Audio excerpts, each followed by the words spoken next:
Alam mo ba na ang mga Hudyo ay naglalaan ng isang buong buwan para maghanda para sa bagong taon? Karaniwan, ipinagdiriwang ng mga kultura ang bagong taon sa isang gabi lang. May countdown, tagay, at mga resolusyon na kadalasan hindi tumatagal hanggang Pebrero. Pero kami mga Hudyo ay may ginagawa kaming kakaiba. Bago pa magsimula ang bagong taon ng mga Hudyo, binibigyan kami ng isang buong buwan para maghanda. Isang buong buwan. Ang buwang yon ay tinatawag na Elul. Pero bakit? Kung Rosh Hashanah ang bagong taon ng mga Hudyo, bakit hindi na lang ito diretso ipagdiwang? Bakit kailangan pa ng 30 araw na paghahanda? Sa totoo lang, ipinapakita ng sagot na ito ang mahalagang aspeto ng paglago, relasyon at pangmatagalang pagbabago. Ang Elul ay ang huling buwan sa kalendaryong Hudyo na diretsong sinusundan ng Rosh Hashanah. Karaniwang tinatawag ang buwang ito na panahon ng pagminilay. Pero huwag matakot sa salitang yon. Hindi tungkol sa pagkakonsensya ang Elul. Hindi ito tungkol sa pagsisisi o pagpaparusa sa sarili dahil sa mga nagawa mo noong nakaraang taon. Ito ay tungkol sa paghahanda ng sarili para sa darating na taon. Isipin mo ang mga mahahalagang sandali sa iyong buhay. Naghahanda tayo para sa kasal. Naghahanda tayo para sa pagtatapos. Naghahanda tayo para sa isang mahalagang panayam. Mas mahalaga ang isang sandali, mas nararapat itong pag-andaan. Ang bagong taon ay napakahalaga para pagandaan lang sa loob ng isang araw. Iyan ang dahilan kaya may isang buwang inilaan sa kalendaryong Hudyo. Pero heto ang kapansin-pansin. Ang paghahanda ay hindi tungkol sa iyong kalendaryo. Tungkol ito sa iyo. Ang isang magandang paraan para maintindihan ang natatanging pagkakataong iniaalok sa buwang ito ay sa pamamagitan ng isang kwento tungkol sa isang hari. Sa karamihan ng taon, kung may gustong makipagkita sa hari, kailangan nilang pumasok sa palasyo. May mga gwardiya, appointment, at mga formalidad. Ang lugar ay ang silid trono ng hari, nakalulula at kakaunti lang ang nakakapasok. Minsan sa isang taon, umaalis ang hari sa palasyo at naglalakad sa mga bukirin kung saan nagtatrabaho ang karaniwang tao. Maaring lapitan siya ng kahit sino, walang appointment, walang harang, walang seremonya. Binabati ng hari ang lahat ng may mainit na ngiti. Ganito ang buwan ng Elul. Ito ang panahon ng taon kung kailan lalo pang nagiging abot kamay ang Diyos. Sa katunayan, sa panahon ng Elul, nahahayag ang 13 katanian ng awa ng Diyos.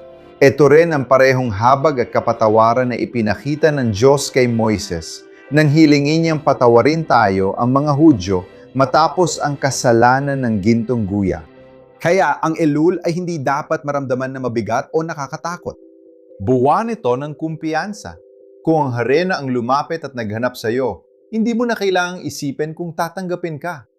Nandiyan na ang pagkakataon. Ang tanong na lang ay, kung tayo ba ay tutugon? May isa pang magandang mensahe rin ang pangalan Elul. Ang mga Hebreong letra nito ay bumubuo ng acronym para sa taludtod mula sa aklat ni Haring Solomon sa Biblia, awit ng mga awit. Ani ledodi vedodili. Ako ay sa aking minamahal at ang aking minamahal ay akin. Kapansin-pansin ng wika.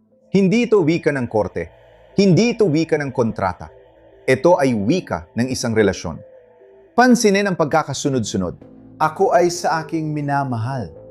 Ito ay tumutukoy sa ating mahal na Diyos. Tayo ang unang kumikilos.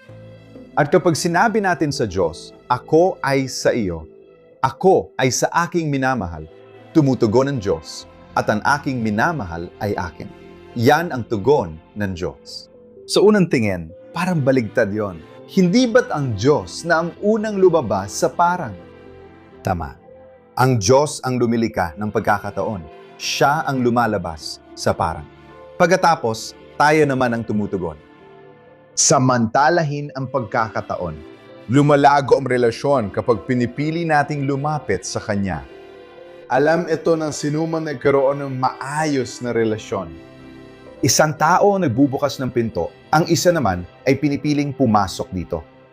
Hindi lumalago ang relasyon sa malalaking pagpapakita ng pagmamahal. Umulad ang mga ito sa maliliit, ngunit tuloy-tuloy ng mga kilos ng pakikipag-ugnayan. Iyan mismo ang diwa ng Elul. Ano ang ginagawa ng mga Hudyo ngayong buwan? Ang mga kaugalian ay nakakagulat na praktikal. Tuwing umaga sa buong Elul, maliban sa Shabbos at sa araw bago ang Rosh Hashanah, tinutunog ang shofar. Mahirap marinig ang shofar nang hindi ito napapansin. Isa itong matinis na tunog at tinatagos nito ang mga sagabal. Inilalarawan nito na ilan bilang alarm clock para sa kaluluwa na para bang nagtatanong, gising ka ba sa buhay na iyong ginagalawan? Sa buong buwan hanggang sa Rosh Hashanah, binibikas din natin ang isang magandang salmo. Ang Salmo 27, araw-araw. 2 beses sa isang araw kung tutuusin. Isang kabanata ng kumpiyansa, pag-asa at tiwala sa Diyos. Mga tao, madalas ay mas maraming oras ang ginugugol sa pag-aaral ng Torah. Mas taimtim na pananalangin at mas masigasig na pagbibigay ng kawanggawa. Marami ring nagpapasuri ng tefillin at mezuzah sa isang eskriba para matiyak na maayos ang mga ito sa araw-araw na gamit. Sa mga linggo bago ang Rosh Hashanah, maaga tayong bumabangon para bigasin ang silichos, mga espesyal na panalangin na humihingi sa Diyos ng kapatawaran na inuuna bago ang umagang panalangin. Maaring mukhang walang kaugnayan ang mga kaugalian ito, ngunit lahat sila ay may parehong layunin. Nagbibigay ang mga ito ng maliliit na paalala araw-araw na may paparating na bagong simula. Sa halip na subukang baguhin ang lahat sa isang iglap, inihahanda natin ang puso araw-araw pa isa-isa. Isa sa mga pangunahing ideya ng Elul ay isang salitang Hebreo na madalas hindi naunawaan, teshuvah. Karaniwan itong isinasalin bilang pagsisisi. Ngunit ang tunay na kahulugan ng salitang ito ay pagbabalik. Isipin mo yon. Minsan, ang pinakamalaking pagbabago sa buhay ay hindi ang maging ibang tao. Ito ay ang pagbabalik sa taong alam mong ikaw na talaga. Naranasan nating lahat ang mga panahong maingay ang buhay. Nagiging magulo ang isip natin, abala at puro reaksyon. Nawawala sa isip natin ang mga pagpapahalagang pinakamahalaga. Ang Elul ay isang paanyaya na umuwi. At ang tahanan ay isang lugar na binabalikan natin na may pag-asa, hindi takot. Upang muling kumonekta sa iyong pinakamalalim na sarili. Upang muling kumonekta sa iyong kaluluwang Hudyo. Upang muling kumonekta sa mga taong mahal mo. At higit sa lahat, upang muling kumonekta sa makapangyarihang Diyos. Kahit ikaw ay malalim na masigasig sa pananampalataya o basta't mausisa sa espiritualidad, ang Elul ay nag-aalok ng isang bagay na labis na kailangan ng ating makabagong mundo, espasyo. Espasyo para maginay-hinay bago magsimula ang bagong taon. Espasyo para magtanong ng mas mahuhusay na tanong. Ako na ba ang taong gusto kong maging? Nariyan ba ako para sa mga taong pinakamahalaga sa akin? Ano ang mas nararapat kong pagtuunan ng pansin sa darating na taon? Narito ang isang bagay na madalas nating nakakalimutan. Bihirang magbago ang makabuluhang buhay sa isang dramatikong sandali. Nagbabago ito sa pamamagitan ng maliliit na desisyong paulit-ulit na ginagawa.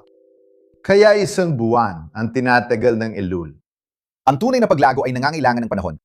Kaya narito ang isang simpleng hamon. Pumili ka lang ng isang gawain para sa buwan na ito.